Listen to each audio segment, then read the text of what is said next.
Memaknai Anies Manusia Biasa, Cinta Perspektif Sufistik. Oleh Adi Amar, kolumnis. Pernah tidak melihat Anies Baswedan ditanya sebuah pertanyaan, dan ia tak mampu menjawab? Rasanya sekalipun tak pernah. Bahkan yang ada justru sebaliknya. Anies mampu menjawab pertanyaan apapun yang ditanyakan dengan jawaban terukur. Sepertinya Anies tahu semuanya, dan karenanya ia mampu menjawab dengan tidak asal menjawab. Seorang kawan penggagum Anies masuk kategori militan entah sebab apa melontarkan satu tanya, yang sebenarnya lebih sebagai keinginan tak biasa. Begini lebih kurang narasi keinginan yang dibalut tanya terlontar dari mulutnya. Ia ingin Anies sesekali tak mampu menjawab apa yang ditanyakan padanya. Sungguh keinginan out of the box dari kawan pengagum Anies. Bisa jadi hanya ia seorang yang berharap demikian. Sedang pengagum lain berharap sebaliknya. Anies selalu mampu menjawab semua hal yang ditanyakan. Keinginan kawan itu boleh jika disebut tak lumrah.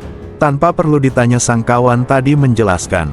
Itu agar Anies tampak sebagai manusia biasa, yang juga bisa tak mampu menjawab pertanyaan yang diajukan. Tambahnya, agar kultus pada Anies tak lalu bebas menyergap pikiranku. Sebagai penegas atas keinginannya itu, ia lirih berucap, agar Anies pun tak tersandung masuk dalam perangkap ujub meski sikap itu jauh dari tabiat Anies yang tidak mustahil mampu melenakan. Itulah keinginan sufistik dari seorang kawan yang acap melontarkan pikiran langit, yang memang sulit bisa dinalar. Ayak-ayak wae kawan satu itu.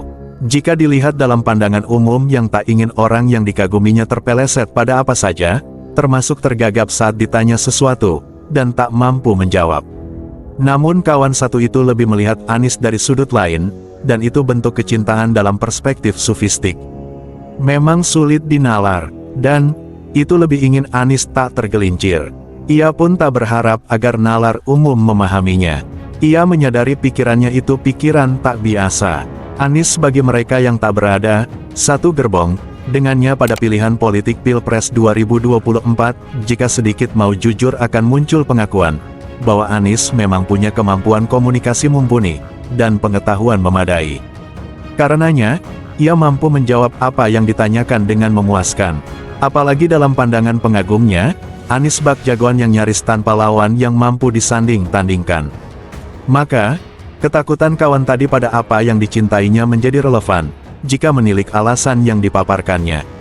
Bentuk kecintaan yang dipilih meski dalam sudut tidak biasa. Dan, kita pun terpaksa mencerna bentuk kecintaannya, syukur jika memahami, dan tak mengapa juga jika tak memahami. Tapi mengapa mesti terbangun argumen tak biasa, agar Anies sesekali tak mampu menjawab apa yang ditanyakan, jika hanya ingin melihat Anies seperti manusia biasa? Mengapa tidak pada argumen lain diajukan, yang lebih bisa diterima, yang bisa melihat Anies sebagai manusia biasa seutuhnya? Tapi biarlah kawan tadi dengan permintaan tak biasa. Bagian dari kecintaannya, yang meski tetap sulit dipahami lewat pikiran orang kebanyakan. Jika saja kita melihat Anies sebagaimana sang kawan tadi melihat dalam perspektif yang sama, perspektif sufistik melihat Anies dengan kacamata tak biasa, itu sebenarnya lebih pada metafor yang terbangun tak sebenarnya.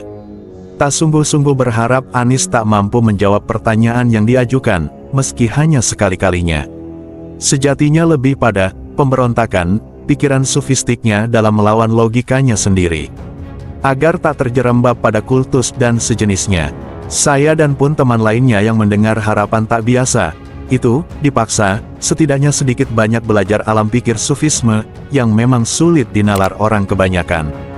Tapi tetap saja masih menyisakan ruang kosong tanya yang belum selesai.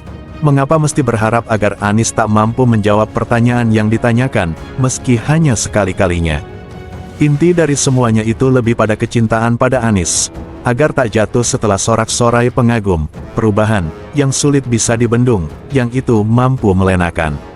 Lalu muncul tanya berupa keinginan, agar Anies sesekali tak mampu menjawab tanya yang diajukan, itu agar ujub tak sempat muncul.